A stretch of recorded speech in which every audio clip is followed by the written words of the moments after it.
Mamata బెనర్జీకి Rahul Gandhi shock ఇచ్చారు.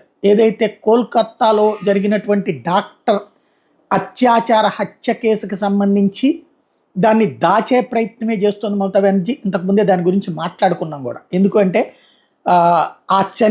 చనిపోయినటువంటి కేసుని లైట్ తీసుకుంది. ప్లస్ అక్కడ ఉన్నటువంటి డాక్టర్లందరూ కలిసి నిలదీస్తే ఆ సూపరింటెండెంట్ రాజీనామా చేస్తే ఆ రాజీనామాని పక్కన పెట్టి ఆయనకి ప్రమోషన్ టైప్ ట్రాన్స్ఫర్ ఇచ్చింది.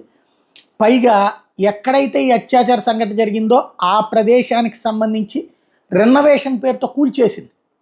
విచారణకి సిబిఐ అంటే సిబిఐ నిన్ననే సిబిఐ దర్యాప్తు కోర్టు ఆదేశిస్తే అది వచ్చేలోపు ఇక్కడ ఈ అరాచకానికి పాల్పడింది. అంటే కేసుని ఏదో కవర్ చేసే ప్రయత్నం చేస్తుంది ఆవిడ. అందులో క్లియర్.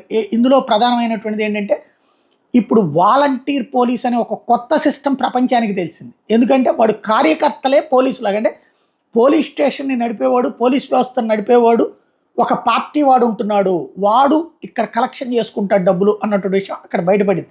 ఇదంతా పెద్ద చర్చ. దాన్ని కవర్ చేయడానికి ఈ ప్రయత్నం జరుగుతుందనుకుంటా. రాహుల్ గాంధీ ఇదే విషయాన్ని ప్రస్తావిస్తూ మమతా బెనర్జీ ఎవరినో దాచే ప్రయత్నం చేస్తుంది, నిందితుడికి రక్షణ కల్పించే ప్రయత్నం చేస్తుందంటూ తీవ్ర వ్యాఖ్యలు చేశారు.